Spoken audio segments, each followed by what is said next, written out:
नमस्ते साथियों, कैसे हैं आप लोग। आशा करता हूं कि आप लोग ठीक तरह से होंगे और अपना अध्ययन ठीक तरह से कर रहे होंगे।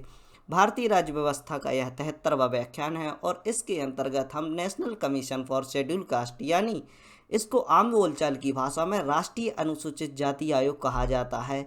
तो इसके बारे में हम आज अध्ययन करने वाले हैं। सबसे पहले आपको यह पता होना चाहिए कि इस प्रकार के आयोग को लाने की आवश्यकता क्यों पड़ी और क्या इसका ऐतिहासिक बैकग्राउंड रहा। हमने वैदिक काल में वर्ण सिस्टम पढ़ा। वर्ण सिस्टम में हमने देखा कि ब्राह्मण, वैश्य, क्षत्रिय, शूद्र इस प्रकार से 4 वर्णों में इसको बांट दिया गया था। हमारी सामाजिक व्यवस्था थी। तो हम देख सकते थे इसमें जो शूद्र हुआ करते थे वह बहुत ही शोषण का शिकार होते आ रहे थे और इस प्रकार से हम देख सकते हैं कि उनकी जो व्यवस्था थी कास्ट सिस्टम में, जिन्हें शूद्र बना दिया गया था उनको वंशानुगत कर दिया गया था। समाज भी इनको वंशानुगत तौर पर स्वीकार करने लगा। यानी शूद्र कैटेगरी में जो बच्चे पीढ़ी दर पीढ़ी पैदा होते गए उनके लिए क्या हो गया, उनको भी शूद्र ही समझा गया और इस प्रकार से उनका शोषण किया गया। हम देख सकते हैं कि अब हमारा जब संविधान लागू होता है तो संविधान लागू होने के समय भी हम देख सकते हैं कि उसी प्रकार की सामाजिक व्यवस्था हमारे यहाँ पर मौजूद हुआ करती थी। अब हमारे संविधान निर्माताओं द्वारा जब एक स्वतंत्र देश का संविधान बनाया जा रहा था तो उनके द्वारा इस समस्या को समझा गया तथा इसके निदान के लिए संविधान में कुछ प्रावधान रखे गए, जिसमें हम देख सकते हैं कि इसमें इसके एक अनुच्छेदों के माध्यम से इसमें एक ऐसा अनुच्छेद रखा गया जिसमें कि जो कि अनुसूचित जाति के कल्याण के बारे में कुछ प्रावधान रखे गए थे। तो उसमें हम देख सकते हैं कि इनके लाभ पहुंचाने तथा इनको शोषण से बचाने के लिए कुछ प्रावधान सामने रखे गए। अब हम देख सकते हैं कि यह जो अनुच्छेद के अंतर्गत प्रावधान हुआ करते थे वह उतने अच्छे तरीके से अपना कार्य फुलफिल नहीं कर पा रहे थे। तो इसके लिए हम देख सकते हैं जैसे ही हमारा संविधान बन के लागू हुआ और बाद में हमारी सामाजिक व्यवस्थाएं संविधान के अनुसार चलने लगी तो इस पर एक विस्तृत आयोग बनाया गया और इस आयोग के माध्यम से उन लोगों के अधिकारों के लिए कार्य किया जाने लगा। तो इसी प्रकार से हम देख सकते हैं कि राष्ट्रीय अनुसूचित जाति आयोग का प्रादुर्भाव हुआ। चलिए अध्ययन करते हैं इसके बारे में। इससे संबंधित एग्जाम्स में प्रश्न आते हैं तो सारी कोटेशन आपको ध्यान से पढ़ना है। राष्ट्रीय अनुसूचित जाति आयोग को हम देखें तो यह एक संवैधानिक निकाय है। यानी हम देख सकते हैं कि इसको संविधान में पारित किया गया। यानी सबसे पहले इसकी चर्चा कहाँ होती है, आर्टिकल 338 में इसकी चर्चा होती है। इसके बारे में संवैधानिक प्रावधान कहाँ पर रखे गए हैं, 338 आर्टिकल में रखे गए हैं। तो 338 आर्टिकल क्या बात करता है कि भारत में अनुसूचित जाति अनुसूचित जनजाति के कल्याण के लिए हमको कार्य करना है। अब हम देख सकते हैं कि इसी को आगे बढ़ाते हुए क्या लाया गया, अनुसूचित जाति आयोग को लाया गया। तो इसी के बैकग्राउंड में हमारी सारी जानकारी चलेगी। इससे संबंधित प्रावधानों को हम यहाँ पर समझने का प्रयास करेंगे। अनुसूचित जाति अनुसूचित जनजाति के लिए एक स्पेशल ऑफिसर होना चाहिए। आर्टिकल 338 क्या कहता है कि अनुसूचित जाति व अनुसूचित जनजाति एससी व एसटी दोनों की बात यहाँ पर की जा रही है। तो दोनों के लिए एक स्पेशल ऑफिसर होना चाहिए। यहाँ तक तो ठीक है। यह ऑफिसर देखेगा कि इनके अधिकारों तथा सामाजिक आर्थिक स्तर पर इनका शोषण तो नहीं हो रहा है। यानी यह निरंतर यह जांच करेगा कि इनके ऊपर आर्थिक तौर पर या सामाजिक तौर पर किसी प्रकार का शोषण तो नहीं हो रहा। यदि शोषण हो रहा तो उसके लिए उसको दंडित किया जाएगा, जिस तरीके से उनका शोषण किया जा रहा है या जिस व्यक्ति के द्वारा उनका शोषण किया जा रहा है। अतः उनको उस प्रकार के अधिकार मुहैया कराने का यहाँ पर जिम्मा किसके पास होता है, आर्टिकल 338 के अनुसार किसके पास होता है, जो कि हमने यहाँ पर अधिकारी की बात की, जो कि स्पेशल ऑफिसर की यहाँ पर बात की जा रही है। इसके साथ ही इस पद को अनुसूचित जाति कमिश्नर बना दिया गया। यानी हम देख सकते हैं कि यह जो पद हुआ करता था इस पद के लिए क्या कहा गया, अनुसूचित जाति व अनुसूचित जनजाति कमिश्नर इसको कहा गया, जो कि इनके अधिकारियों की रक्षा कर रहा था। अब हम आते हैं 1978 में। अभी तो ये संविधान लागू होने के बाद की बात हो रही है कि 338 आर्टिकल में पहले प्रावधान दिए गए, फिर इसके बाद क्या किया गया कि इनकी सामाजिक आर्थिक मुद्दों से रिलेटिव यह होना चाहिए। तो इसके लिए एक ऑफिसर की नियुक्ति की गई। कि इस आर्टिकल के तहत एक ऑफिसर होना चाहिए जो कि इनके अधिकारों से संबंधित जानकारियों को साझा करेगा या देखेगा कि देश में किस किस प्रकार से इनके शोषण हो रहे हैं या इनके अधिकारों को किस प्रकार से संरक्षित करना है। अब हम थोड़े से आगे आते हैं, 1978 में आते हैं। तो 1978 में सरकार द्वारा एक संकल्प पास किया गया है, संकल्प रखा गया, इसे गैर संवैधानिक बहुसदस्यीय निकाय बना दिया गया। यानी अभी तक यहाँ पर क्या हुआ करता था, एक स्पेशल कमीशनर ऑफिसर हुआ करता था जिसे अनुसूचित जाति कमिश्नर कहा जाता था। लेकिन 1978 में यह समझा गया कि इनके द्वारा अच्छे तरीके से कार्य नहीं किया जा रहा, अतः यह बड़ी समस्या है या बड़े स्तर पर इनका निदान नहीं किया जा रहा। तो 1978 में क्या किया गया, इसे संवैधानिक बहुसदस्यीय निकाय बना दिया गया, यानी बहुत से सदस्य इसमें जोड़ दिए गए। इसमें अध्यक्ष क्या होता था, अनुसूचित जाति जो कमिश्नर, अनुसूचित जाति जनजाति कमिश्नर हुआ करता था, साथ ही इनके सदस्य भी हुआ करते थे जो कि इनके इस प्रकार के मामलों को देख रहे थे। चलिए तो आगे देखते हैं। अब हम देखते हैं राष्ट्रीय अनुसूचित जाति आयोग के बारे में, यानी अभी हम पढ़ रहे हैं एससी के बारे में केवल। तो 1987 में क्या हुआ कि 1987 में इस कमीशन के कार्यों में परिवर्तन किया गया तथा इसे राष्ट्रीय अनुसूचित जाति आयोग नाम दिया गया। अब हम देख सकते हैं कि यहाँ पर एक कमीशन हुआ करता था जिसमें कुछ सदस्य हुआ करते थे, एक कमिश्नर हुआ करता था। इसमें 1987 में थोड़ा सा संशोधन किया गया तथा इसे आयोग का नाम दे दिया गया।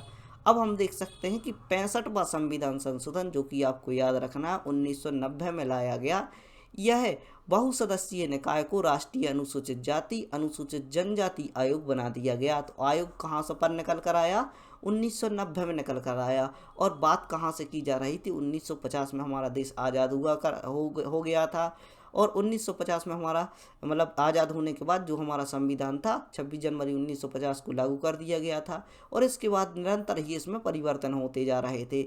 87 में हम देख सकते हैं कि इसको आयोग का नाम दिया गया तथा इसमें हम देख सकते हैं कि 65वां संविधान संशोधन जब 1990 में आता है तो इसे विस्तृत रूप से एक आयोग बना दिया जाता है जिसमें दोनों शामिल हुआ करते थे। अनुसूचित जाति भी इसी के अंतर्गत आती थी, अनुसूचित जनजाति भी इसी के अंतर्गत आती थी, अतः यह दोनों का एक आयोग हुआ करता था। यह संवैधानिक निकाय बना दिया गया। संवैधानिक निकाय किस प्रकार से बना, क्योंकि इसमें 65वां संविधान संशोधन किया गया था और जो बात संविधान संशोधन की जाती है या संविधान में जोड़ दी जाती है वह संवैधानिक रूप से हो जाती है, अतः इस निकाय की बात की जा रही थी तो इसे संवैधानिक निकाय बना दिया गया। अब 65वें संविधान संशोधन के बाद 89वां संविधान संशोधन 2003 में निकल कर आया। तो 89वां संविधान संशोधन जो निकल कर आया वह इसमें राष्ट्रीय अनुसूचित जाति व अनुसूचित जनजाति के लिए दो अलग अलग कमीशन बना दिए गए। यानी अब तक जो कि 89वें संविधान संशोधन यानी 2003 के पहले क्या हो रहा था, दोनों को एक साथ मर्ज किए हुआ था। इसमें एससी व एसटी दोनों एक साथ हुआ करते थे। अब इनके लिए क्या कर दिया गया, एससी को अलग करके अनुसूचित जाति आयोग तथा एसटी को अलग करके अनुसूचित जनजाति आयोग, दो अलग अलग आयोग बना दिए गए। अब हम देख सकते हैं कि इसके संवैधानिक प्रावधान को क्या हुआ, 338 के अंतर्गत जो दोनों आया करते थे तो यहाँ पर क्या बचा, अकेला राष्ट्रीय अनुसूचित जाति आयोग 338 के अंतर्गत रखा गया एवं राष्ट्रीय अनुसूचित जनजाति आयोग के लिए 338A में इसके बारे में प्रावधान रखे गए। यानी दो आर्टिकल आते हैं आपके सामने। 338 अनुच्छेद किसकी बात करता है, अनुसूचित जाति की बात करता है। 338A किसकी बात करता है, अनुसूचित जनजाति की बात करता है। तो यहाँ पर दो आयोग हैं। अब हम बात करेंगे केवल अनुसूचित जाति आयोग के बारे में। अगले व्याख्यान में हम देखेंगे राष्ट्रीय अनुसूचित जनजाति आयोग के बारे में। अब तक आपने थोड़ी सी जो भी बैकग्राउंड इन्फॉर्मेशन है कि कहाँ से यह सब निकल कर आए तो आपने चर्चा की। अब हम देखते हैं कि 2004 में क्या होता है। 2004 में दोनों कमीशन अलग अलग निकाय बना दिए गए। यानी हम देख सकते हैं कि 2003 में 89वां संविधान संशोधन किया गया और 2004 में इनको अलग अलग निकाय के रूप में स्थापित कर दिया गया। अब हम देख सकते हैं इसमें क्या होता था। अब इसमें संयोजन देखें तो इसमें किस किस प्रकार के अधिकारी हुआ करते थे, तो हम देख सकते हैं इसमें एक चेयरमैन तथा एक वाइस चेयरमैन हुआ करता था तथा 3 सदस्य हुआ करते थे। यानी 1, 2 और 3 5 सदस्यीय बॉडी यह हुआ करती थी जिसमें एक चेयरमैन होता था। यदि चेयरमैन उपस्थित नहीं होता तो वाइस चेयरमैन द्वारा कार्य संभाला जाता था। लेकिन हम देख सकते हैं यह दोनों भी एक साथ कार्य किया करते थे कि एक चेयरमैन, एक वाइस चेयरमैन, 3 सदस्य हुआ करते थे, जो कि आपको याद रखने हैं। इनकी नियुक्ति राष्ट्रपति द्वारा की जाती थी। चूँकि यह आपको बात याद रखनी चाहिए, हम राष्ट्रीय बात कर रहे हैं, यानी देश हित की बात कर रहे हैं, संपूर्ण देश को एक साथ लेकर चलने की बात हो रही है। तो यहाँ पर कार्य कौन करेगा? राष्ट्रपति द्वारा इनकी नियुक्ति की जाएगी। इनकी सेवा एवं शर्तें भी राष्ट्रपति के द्वारा ही निर्धारित की जाएंगी। तो संयोजन में 3 बातें आपको याद रखनी है। पहले तो एक सदस्य, एक चेयरमैन और 3 अन्य सदस्य, यानी एक चेयरमैन, एक वाइस चेयरमैन और 3 सदस्य राष्ट्रपति द्वारा नियुक्ति की जाएगी। सेवा शर्तें भी राष्ट्रपति के द्वारा ही निर्धारित की जाएंगी। चलिए आगे देखते हैं। राष्ट्रीय अनुसूचित जाति आयोग के कार्यों को देखें तो आयोग का प्रमुख कार्य क्या था कि संविधान में दिए गए अधिकारों की रक्षा करना, जो कि अनुसूचित जाति से संबंधित अधिकार हैं उनकी रक्षा करना तथा देखना कि इनका कहीं किसी भी स्तर पर हनन तो नहीं हो रहा है। राज्य व केंद्र द्वारा बनाई गई योजनाओं को इन तक पहुंचना, यानी राज्य द्वारा या केंद्र द्वारा यदि अनुसूचित जाति के परिप्रेक्ष्य में कोई भी योजनाएं बनाई जाती हैं तो उन तक उन योजनाओं को पहुंचाना भी इनका कार्य हुआ करता था। आयोग अपने कार्यों की वार्षिक रिपोर्ट किसको देता है? राष्ट्रपति को देता है। केंद्रीय स्तर का कहा है राष्ट्रपति को यह अपनी रिपोर्ट प्रस्तुत करेगा और वार्षिक तौर पर यह अपनी रिपोर्ट राष्ट्रपति जी के समक्ष प्रस्तुत करते हैं। राष्ट्रपति द्वारा प्राप्त रिपोर्ट को कहाँ पर दिया जाता है? सदन के समक्ष प्रस्तुत किया जाता है।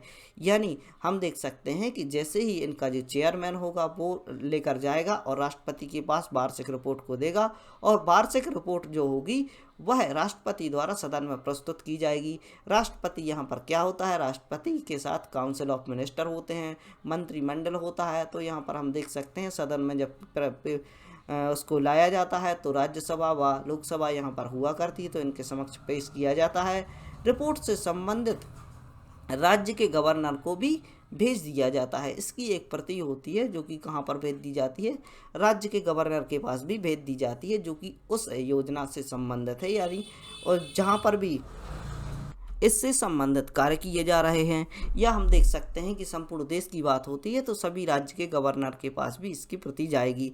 यह सुरक्षा, आर्थिक विकास पर कार्य करते हैं, यानी सुरक्षा, यानी ऐसे व्यक्तियों की सुरक्षा जो कि अनुसूचित जाति के अंतर्गत आते हैं, उनके विकास के लिए कार्य करते हैं। लेकिन राष्ट्रपति जी द्वारा इनके लिए अन्य को भी करवाते हैं। यानी हम देख सकते हैं कि आपको स्पष्ट रूप से एक बात को समझनी होगी कि जो बॉडी होती है उसका कार्य इतना ही नहीं होता कि वह क्या कार्य करे, उनके विकास, आर्थिक सुरक्षा, सामाजिक सुरक्षा संबंधी कार्य को करे, लेकिन इसके ऊपर एक और जिम्मेदारी होती है कि यदि हमारे जो राष्ट्रपति जी हैं जो कि इस अनुसूचित जाति, अनुसूचित जनजाति के जो हित होते हैं उनसे संबंधित एक बहुत ही अच्छे अधिकारी होते हैं, उनके द्वारा इनके हितों पर कार्य करने की बहुत सी शक्तियां होती हैं, जो कि अपने राष्ट्रपति के अधिकारों के संबंधित में अधिकारों का जब हम अध्ययन कर रहे थे तो उस समय पर समझा था। तो हम देख सकते हैं कि ऐसा कोई मुद्दा होता है जिन पर राष्ट्रपति जी विचार करते हैं और उसको इम्प्लीमेंट करना होता है, तो राष्ट्रपति जी द्वारा किसको निर्देश दिए जाते हैं? अनुसूचित जाति आयोग को निर्देश दिए जाते हैं कि आपको इस प्रकार का कार्य इस आयोग के माध्यम से करना है। तो यह आयोग इनके लिए बाध्य होता है, इसको कार्य करना होता है। तो आर्थिक विकास है, सामाजिक कल्याण है, इस प्रकार के कार्यों के अलावा यह राष्ट्रपति जी की सुनते हैं। राष्ट्रपति जी द्वारा दिए हुए निर्देशों का पालन भी यहाँ पर किया जाता है। आगे देखते हैं आयोग की शक्तियों को देखें तो यह कहाँ कहाँ पर कितनी शक्तियाँ रखता है। एक न्यायालय के तौर पर भी यह कार्य करता है, तो यह एक घरेलू न्यायालय या सिविल न्यायालय की तरह यह कार्य करता है। यानी इसमें इस प्रकार के मामले शामिल किए जाएंगे। घरेलू न्यायालय में आप देख सकते हैं कि क्या होगा कि जैसे कोई सामाजिक तौर पर छोटे स्तर पर कोई विवाद हो जाता है, यानी हम देख सकते हैं कि जो क्रिमिनल केसेस होते हैं वो इनके द्वारा सॉल्व नहीं किए जाते, लेकिन जो सामाजिक केस होते हैं वो इनके द्वारा सॉल्व कर दिए जाते हैं। यानी हम देख सकते हैं कि यहाँ कहीं पर इस प्रकार का विरोध हो रहा है या किसी भी प्रकार का शोषण किया गया है तो उस पर यह अपने विचार रखेंगे या उस चीज़ को सॉल्व करने का प्रयास यहाँ पर करेंगे। यदि कोई शेड्यूल कास्ट की हत्या से संबंधित मामला आता है तो यह उच्च स्तर के न्यायालयों में सुना जाएगा, जैसे कि हमारा हाई कोर्ट होता है, सुप्रीम कोर्ट होता है, इस प्रकार से यहाँ पर सुना जाएगा। लेकिन हम देख सकते हैं जो ऐसे मामले होते हैं जो वाद विवाद के माध्यम से सुलझाए जा सकते हैं तो उन पर विचार करने की शक्ति राष्ट्रीय आयोग के पास होती है। यह देश के किसी भी हिस्से से किसी भी व्यक्ति को समन कर सकते हैं।